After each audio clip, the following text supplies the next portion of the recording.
Hey there, guys. Alright, today we are watching some Mark Felton productions. This one on Nazi princesses, the fates of top Nazis' wives and their mistresses. Been a while since we watched some Mark Felton. Felt like we were overdue. A lot of World War II videos this recording session, so oops, not oops. I don't know. We'll see how these reactions do if you guys want to see more of it or whatever. I'm typically not a World War II person, but I'm feeling it today. So, yeah. But before we dive into this video, make sure you go and check out the links in the description box below. I would love to join the Discord, follow me over at Twitch, and please do go check out the two gaming channels here on YouTube. One is for the stream VODs, and then the other is for edited content.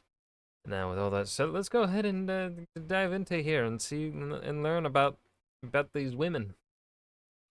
Rarely do you ever hear World War II, like, when you talk about World War II, rarely are women, like, talked about. It's very much a male-dominated historiography whenever World War II is talked about. As is often, well, war in general is very much. So it's very interesting to get this kind of discussion here.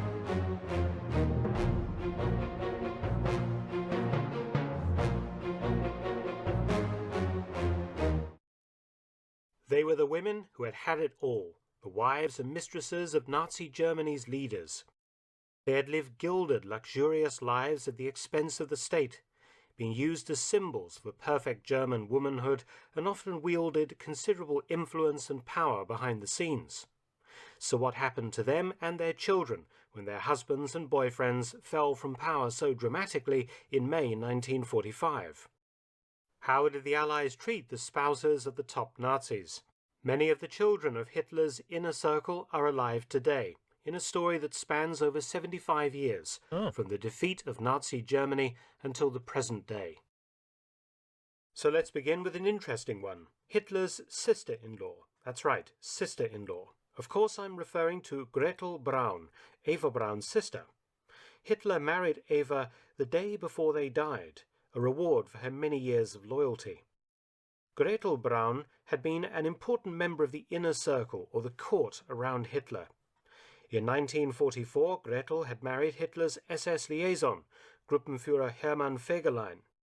There had been a marriage ceremony in Berchtesgaden, at which Himmler and Martin Bormann were the witnesses. God, he looks like a fucking piece of shit. The happy couple had then visited Hitler at the Berghof, his private house on the Obersalzberg, before hosting a wedding breakfast at the Eagle's Nest, Hitler's famous reception house high atop Kelstein Mountain. It's giving already, like, I know we're only 2 minutes in, but it's very much giving kind of medieval political marriage vibes. That's like the vibe I am just getting immediately. This wedding took place only 3 days before the D-Day landings in Normandy.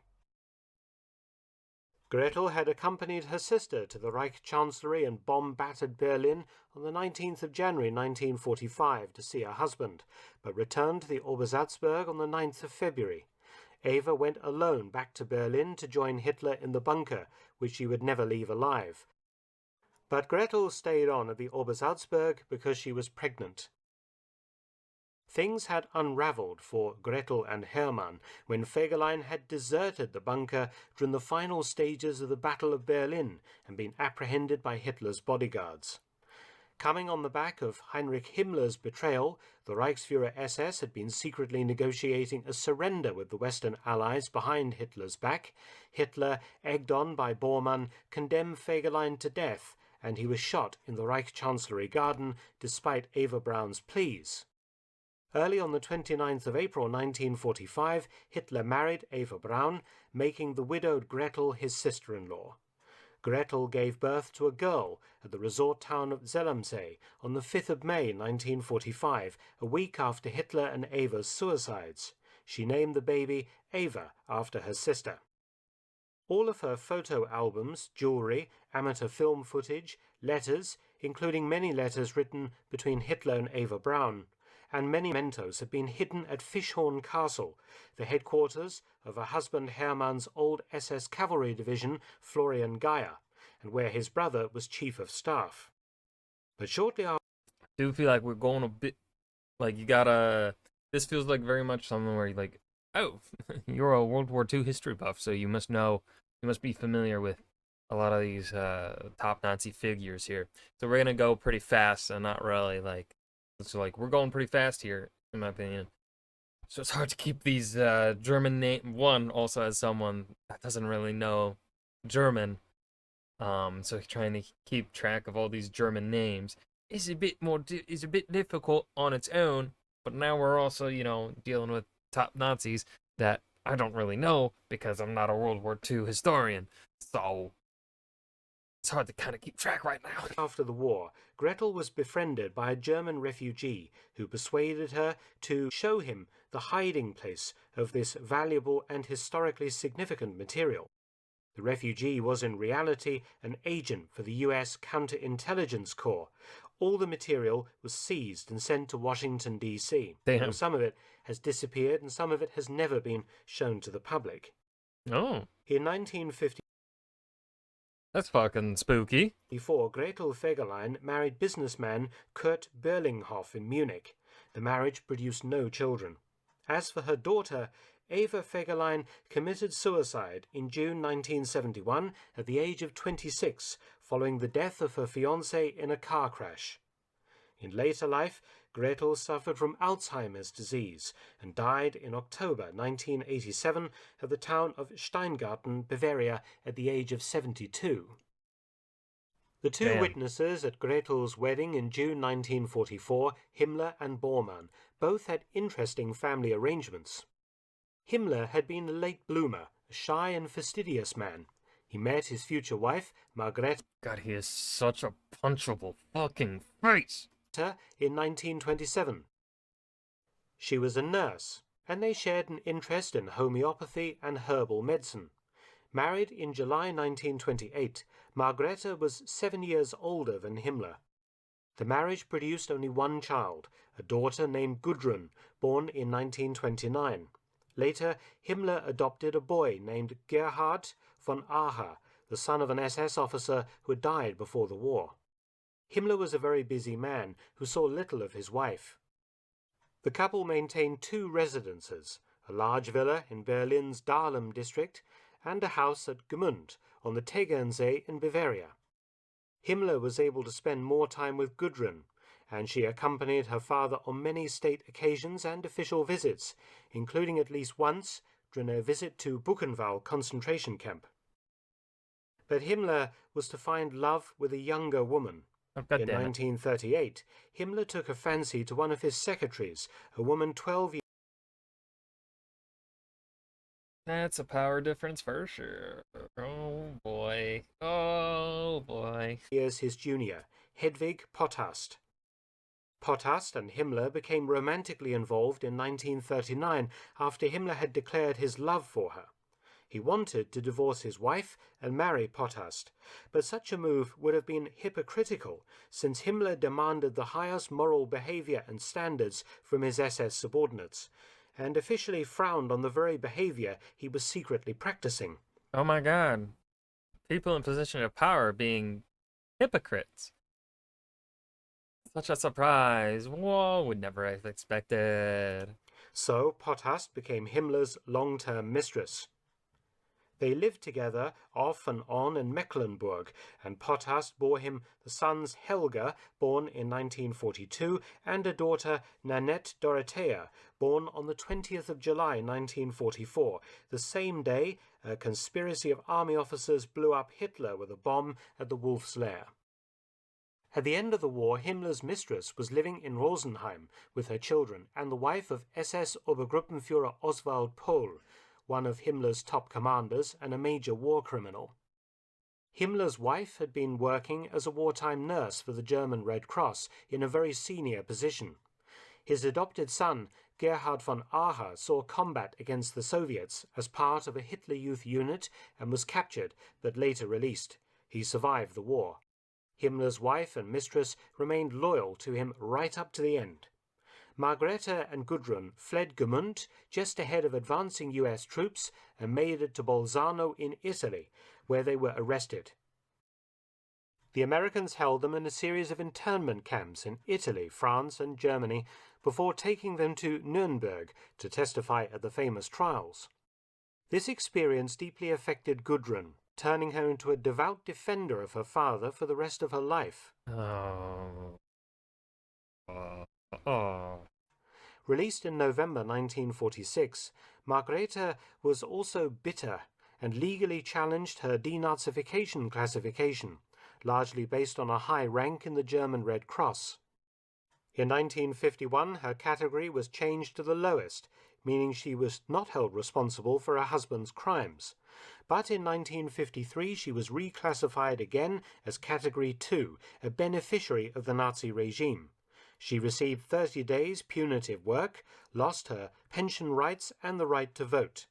She lived with her sister and adopted son in a small apartment in Hapen, and her last years were spent with her daughter Gudrun in Munich, where she died in 1967, aged 73. Gudrun became a vocal and visible neo-Nazi supporter in... Oh. I guess you can't entirely blame her for the life that she lived growing up. She was indoctrinated from pretty much the very goddamn beginning of her life. And that's something that is very hard to break through. I have to remind myself of that, but also fuck her. Fucking piece of shit. West Germany. You can do some deconstruction as you get older. You get exposed to the world. You learn things. Nazi princess of the right. She married author and journalist Wolf-Dieter Börwitz, having 2 children with him. Börwitz was heavily involved with Germany's right-wing party, the NPD. Of course he was. And Gudrun was also involved with Stille Hilfe, or Silent Help, an organization that provided aid to former Nazi and SS officers, helping out such war criminals as Klaus Barbie, aka the Butcher of Lyon, and Martin Sommer, the Hangman of Buchenwald. Because she was Himmler's daughter, she was held in very high regard in the neo-Nazi community. Gudrun Börwitz died in May 2018 at her home in Munich. She lived for way too long. Aged 88. As for Himmler's mistress, she was arrested by the US Army in July 1945 and interrogated. Hedwig Potthast lived in Teisendorf and remained in contact with the family of Himmler's older brother, Gebhard, and SS Obergruppenführer Karl Wolff, former chief of Himmler's personal staff. Potthast later married and changed her surname. Her son Helge struggled all his life with poor health and lived with his mother, while her daughter became a medical doctor and is believed to be alive today, living in northern Germany. Hedwig Potthast died in Baden-Baden in September 1994, aged 82. Martin Bormann was, like his arch-rival Himmler, a hypocrite concerning the family values. Straight to the point with that one. I love it. Officially espoused by the Nazi leadership. In 1929, Bormann had married 19-year-old Gerda Buch. That's problematic. Well, I mean, saying that's problematic when it comes to Nazi leaders. It's kind of like no shit, Captain Obvious. Her father was a senior Nazi figure, and she knew Hitler well. Hitler and Rudolf Hess were the witnesses at their wedding. The Nazi state officially encouraged big families, and Bormann's family was huge, 10 children born between 1930 and 1943.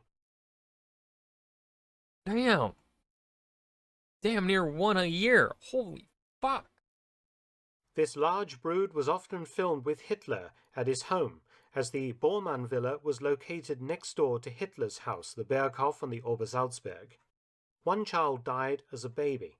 Many of the children were named for their godparents. The eldest, Martin Adolf Bormann, was named for his godfather, Adolf Hitler. Rudolf Bormann for Rudolf Hess, though his name was later changed to Helmut following Hess's flight to Scotland in 1941. Heinrich Bormann for Heinrich Himmler, and Eva Bormann for Hitler's girlfriend. Gerda Bormann was a fanatical anti-Semite, but her marriage to Bormann was not easy. The Brown Eminence, as Bormann was nicknamed, was constantly unfaithful.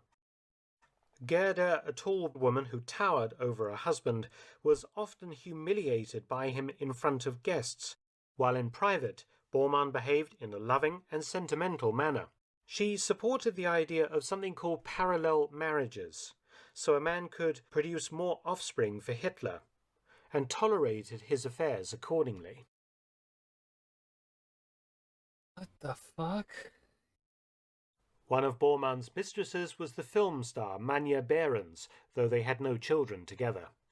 At war's end, Martin Bormann stayed in the Berlin bunker with Hitler to the bitter end and disappeared in early May 1945 during a breakout attempt by the surviving bunker personnel. His fate will be the subject of a future video.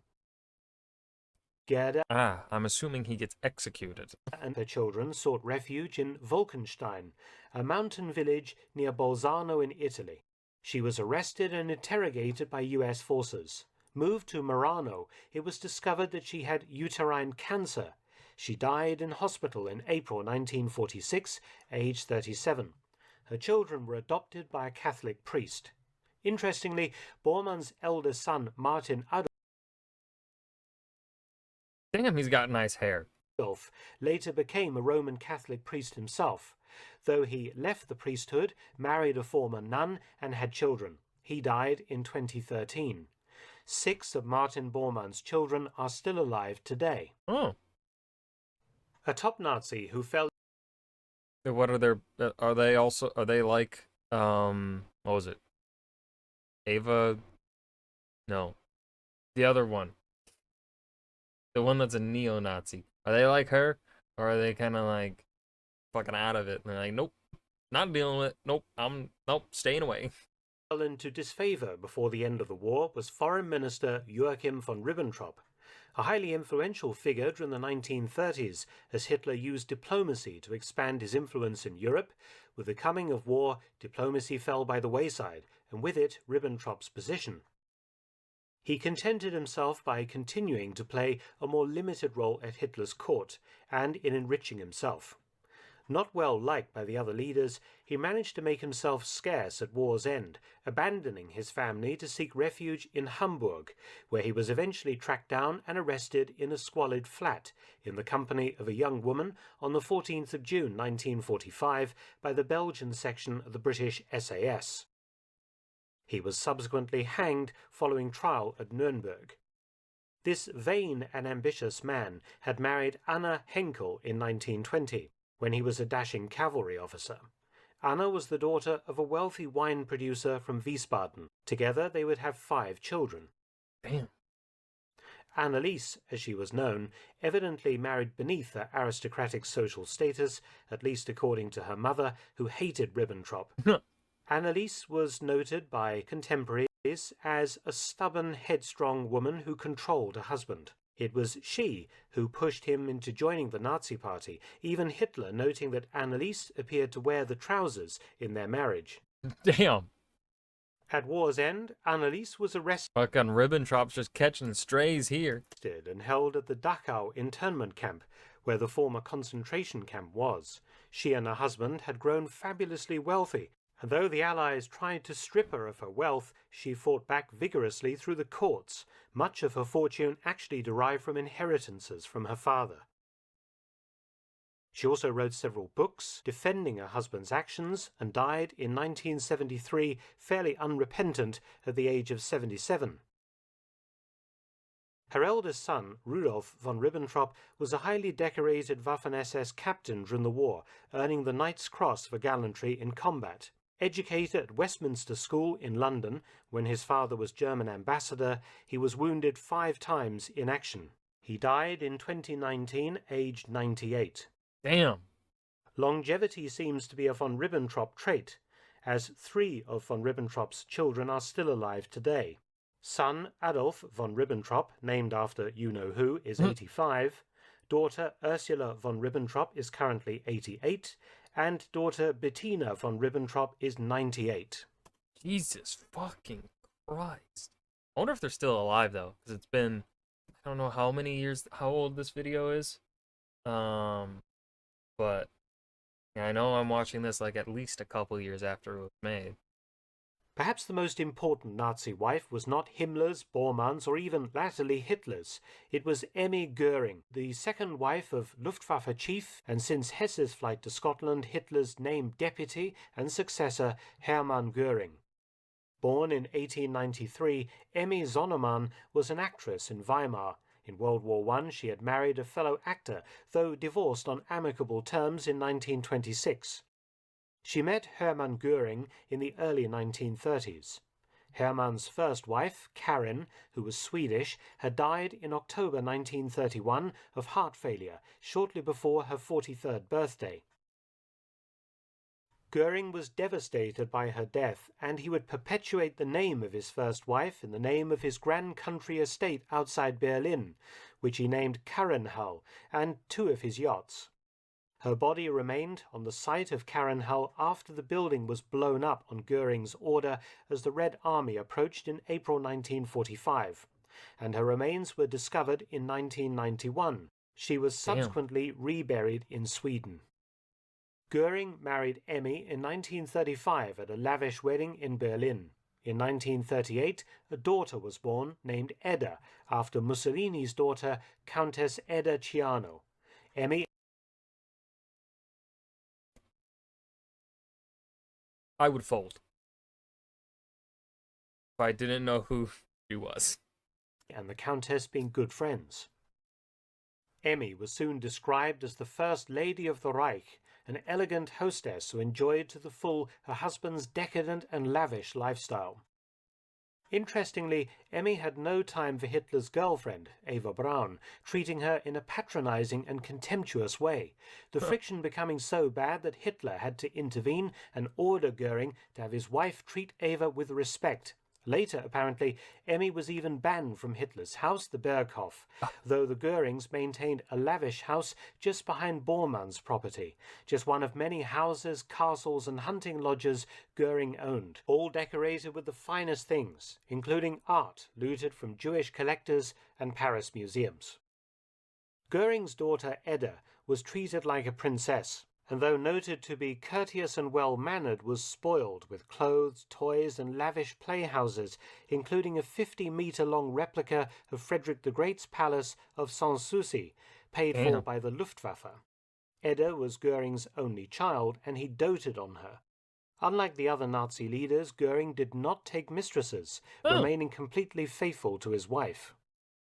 In the latter part of the war, Göring gradually fell from grace, as his air force failed to stop the Allied air raids that were destroying city after city in Germany.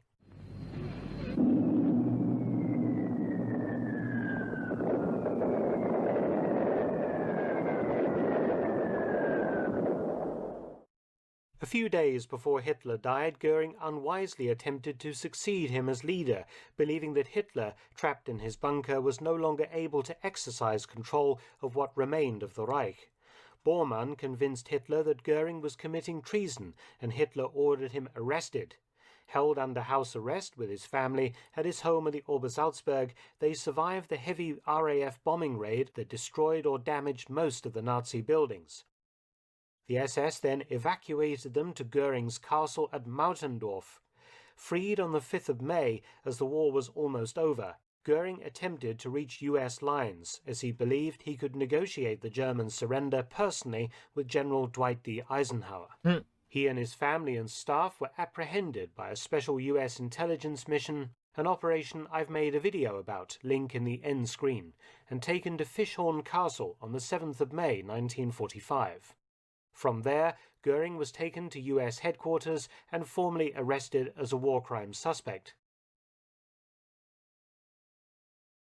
Emmy and Edda remained at Fishhorn before being interned at Camp Ashcan in Luxembourg. Released, they moved into one of their castles, Burg Weltenstein, and Neuhaus, close to Nuremberg. Hermann Göring was the star defendant at the Nuremberg trials, and Emmy and Edda were allowed to visit him in the court prison. Was Göring the one that kind of talked circles around people? Because I remember there's a story around the Nuremberg trials about some top Nazi official that was like kind of walking circles around the Allied lawyers for a little bit. 15th of October 1946, the night before his execution, Goering committed suicide with a concealed cyanide capsule. Goering had amassed truly staggering amounts of wealth during the war, much of it illicit, but sorting out what was Goering's property and that of his wife and daughter was very difficult. Emmy Goering was punished as part of the denazification process. She was convicted of being a Nazi and sentenced to 1 year in prison. She also suffered the confiscation of 30% of her remaining property. She and her Oh no, 30% of so much money. What will she do? daughter lived in several places after the war, while Edda completed her schooling, and Emmy eventually purchased a small flat in a modern block in Munich, publishing her autobiography in 1967. The daughter grew into an attractive young woman, studying law at the University of Munich. She worked as a law clerk and in a hospital laboratory, but never married, caring for her mother until Emmy's death in 1973. Edda became romantically involved with German journalist Gerd Heidemann, who apparently discovered the infamous Hitler diaries in the 1970s and bought and refurbished Hermann Goering's yacht, Karin II.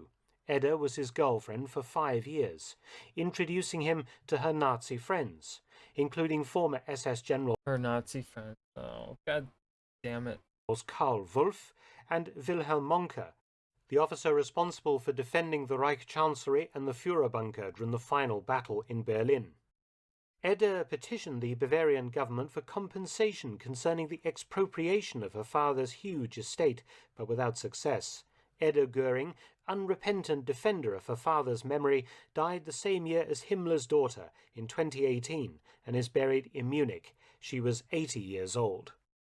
Thanks for watching. Please subscribe and share, and also And that was Nazi Princesses, the fates of top Nazi wives and mistresses. This was a really interesting video. This is a perspective, a look into the lives of people from World War II that you don't get. You get into the lives of their spouses, their partners, the men, the top Nazi men of this era. But you never talk about their wives, their mistresses, or really even their children. So this was a fascinating video. This was really well done. I like it was definitely quick. I felt it very quick in the beginning. A lot of information coming very fast. It was hard to follow, but really after kind of the first one, and we got into Himmler and his wife and his children. I felt the pacing even out and become much easier to follow. So I really, overall, rough beginning for me, but the majority of the video very, very good. I hope you guys enjoyed this as well. Remember to hit that like button and subscribe for more, and I will see you guys in the next video. Peace.